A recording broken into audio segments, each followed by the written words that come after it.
Fourth quarter, Miami with a 2-point lead. Hero into the lane, put it in. Tyler Hero, he's a magician.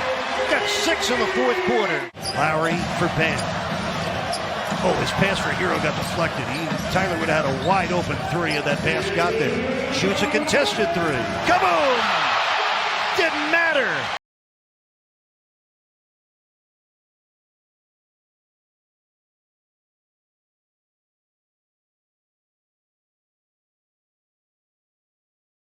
Podcast. On today's episode, going to be starting a new series called the Eulogy series, and basically I just want to chronicle each team's journey into the afterlife that is the off season. Basically just want to discuss each team's season as well as look forward towards the off season and beyond as they get eliminated from playoff contention. If you did enjoy the video, please be sure to like it as well as subscribe for weekly content. Also, the podcasts are now up on Spotify, so you can listen to the full episode uninterrupted there. And if there's a spot you agree with, disagree with, either reach out to us on Twitter or in that comment section, and we'd love to discuss with you. Boy, oh boy, I was wrong about the Pistons. I took the over on 25.5 going into the season. And I honestly thought that they would be in the mix for a play-in spot, but currently they're 19-51 and are obviously, by me making this video, eliminated from playoff contention. The East was just much improved this year, and depth was the biggest factor in whether or not you had a successful regular season. And Detroit just doesn't have depth on their roster. And that was one of the things we talked about at the start of the year. And you couple that with the time that Cade Cunningham and Jeremy Grant have missed. In fact, they've only played something like 28 games together in total. So that's really what happened this season for them. And excuses aside, this isn't a team that was going to make any noise in this year's Eastern Conference anyways. But like Orlando, and like how I mentioned for them, there's plenty to be excited about here as a Pistons fan. First and foremost, Cade Cunningham. Most years he's probably winning Rookie of the Year, but this year it's probably going to Evan Mobley. And for Cade, the numbers are really solid, but not eye-popping, and the efficiency leaves a little bit to be desired. But eye test-wise, it's clear that he's going to be really, really good. Likely an all-star caliber player, maybe all-NBA level good, but at least borderline on those two things. I would say he probably at some point is a top 30-ish guy in the league, if not better. For Cade, he missed the start of the season with injury, and when he came back, he got off to a really slow start. That's why the numbers aren't as good as you might think from a guy like him. And I think that's fine. He went from college to the NBA after 1 year. Obviously, that's tough enough. But if you compile that with the fact that the lack of practice and he's likely missing some time in camp with that injury, he was basically just getting thrown to the wolves with very little prep.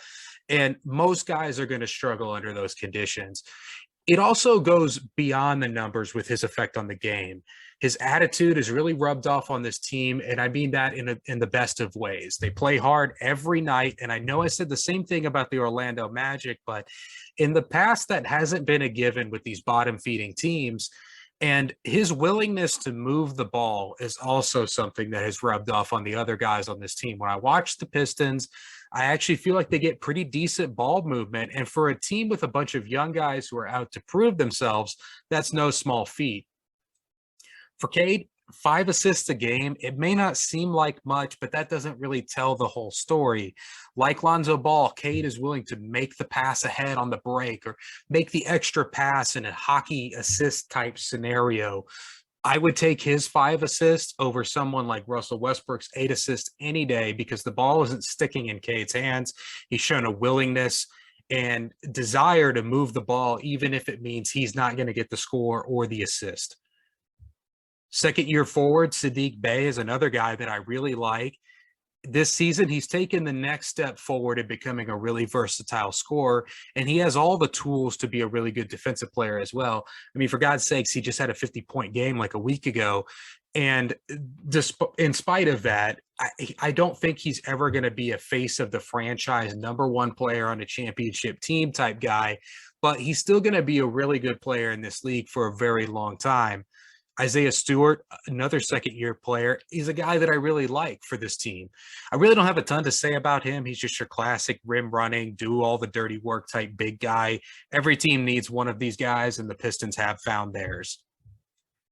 Killian Hayes is a guard I really liked out of the draft 2 years ago, but it's unclear on what his future in the league is going to be. His three-point shooting was the biggest question mark entering the draft, and he really hasn't made any meaningful strides in that area.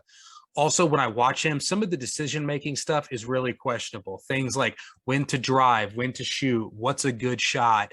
It just feels like he's trying to do too much at times. He's had some injuries, so maybe that's what's pushed his development behind schedule. But if I'm Detroit, I'm not sure I'm going to hold off on drafting or signing some young guard or just a guard in general on the basis of Killian Hayes' development.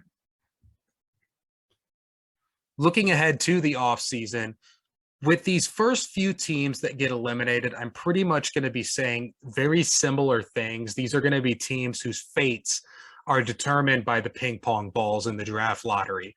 I will say in the case of Detroit, as opposed to Orlando, they are less dependent on the ping pong balls this year than Orlando. With Orlando, I mentioned them really needing to stay in the top 3 picks because of the logjam they have at guard. Detroit doesn't really have those same issues, and Cade's size and versatility is a big reason why. For the top 3, Paolo, Chet, Jabari, in no particular order, all are capable of playing alongside Stewart or Jeremy Grant in a small ball type situation. You have Sadiq Bey as your 3, Cade, and either Killian Hayes, maybe Diallo as your backcourt, or maybe you bring somebody else in to play the guard alongside Cade. That's a really great fit. But even if they fall outside of the top 3 and are looking at some of the guards, that's where Cade's flexibility comes in. Jaden Ivey, as an example, he's a smaller 2 guard. And for the Magic's piece, I'm not sure how I would feel about a backcourt of Cole Anthony and Jaden Ivey. It's just really small, and it's really going to limit what you can be defensively. We've seen that with the Trailblazers over the last 5-ish years. And they're a really great example of that issue. With Cade's height and ability to either play off the ball as a secondary playmaker or run point, it allows you to draft a smaller 2 guard like Jaden Ivey or even a point guard to play alongside Cade. And in general, I mentioned during the Orlando piece of this, if you're a bottom feeder team like these two, you should really be taking best player available and not necessarily sacrificing talent for the sake of fit with unproven talent on your roster. But the Pistons are positioned really well in this year's draft to just take whoever they think is the best, and they're going to slide right in with very little issues in terms of an awkward type fit. The Pistons don't have a ton of decisions also to make this offseason when it comes to the current roster, but they do have some vets that they could cash in for young assets and or picks. Jeremy Grant is a guy that a lot of teams are going to be interested in acquiring via trade, and for good reason. Grant is a guy, he's capable of giving you 20 a game as a stretch 4 or a small ball 5. Defensively, he's going to be able to hold up on most centers, and he's going to be really effective on any forward that you put him on. And at $20 million a year for the next 2 seasons, it's really affordable. It's an easy number to get to financially in a trade, and Detroit could host some type of bidding war for him, and that could really be to their advantage. They could get a really good price for him. And if you're Detroit, you can also just keep him. He's a valuable player. He's going to allow you to remain competitive and not get completely blown out in games, but ultimately he's also not going to help you win too many games next season, and he's only 28, so he could still be a part of your future plans.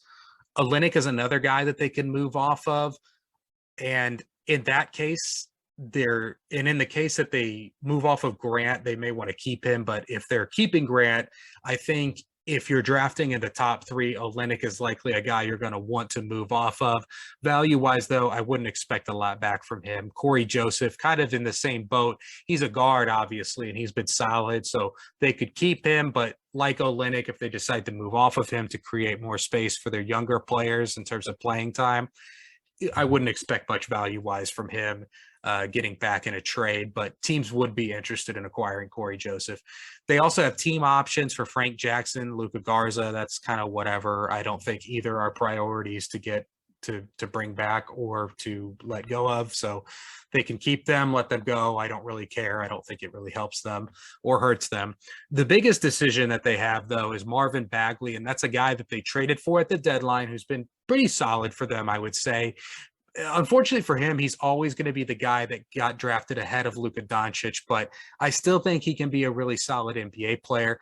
Maybe not even a starter, but he's a athletic big who can stretch the floor, and at least athletically and theoretically, he could hold up if he was switched on to a guard, and that sounds like something. The qualifying offer for Marvin Bagley is only going to be around $7 million. So that's really a no-brainer for Detroit, who's not going to be competing for any free agents really anyway. And Detroit has the ability to match any offer he gets. So would another team be willing to offer Marvin Bagley more than that? Maybe. That's a pretty low figure, but I don't think anyone would offer Marvin Bagley anything that Detroit wouldn't be comfortable matching. In terms of length of contract, I really wouldn't want to be doing much more than 2 years of Bagley until I really got to see what he has to offer. But if they end up having to match to 3, that's not going to be the end of the world. I just wouldn't want to commit like 4 years to him or more. Also with Bagley, it's likely that he's pretty happy with Detroit. A, because they traded for him. They showed that they want him and he feels the love there. And then B, they also rescued him from the hellscape that is the Sacramento Kings. Free agency wise, I mentioned they're not going to be really in the hunt for any of the big free agents. So that $7 million qualifying offer for Bagley won't hurt them. They should really take a similar approach to what I recommended for the Orlando Magic. Veterans who are good locker room leaders that don't expect to play a ton, and maybe the odd young player who is maybe in a bad situation. You can sprinkle them onto the roster. I don't think Detroit is ready to push the chips in and make a push for the playoffs yet. I think it's going to be one more year of tanking. I think that's what this group needs to do, this team, this organization. And if you think about it in terms of your core being Cade Cunningham, a top 3 guy in this draft, and then just a quality starter from next year's draft, doesn't even necessarily need to be a top pick. Combine that with what you already have on the roster with your young assets, and I don't know, maybe they keep Jeremy Grant, maybe they don't, maybe they grab something else that's of quality. But with guys like Sadiq Bey, Isaiah Stewart, Hamidou Diallo, all of a sudden things are starting to look up here. And all of a sudden you've got a really good team that you can build around.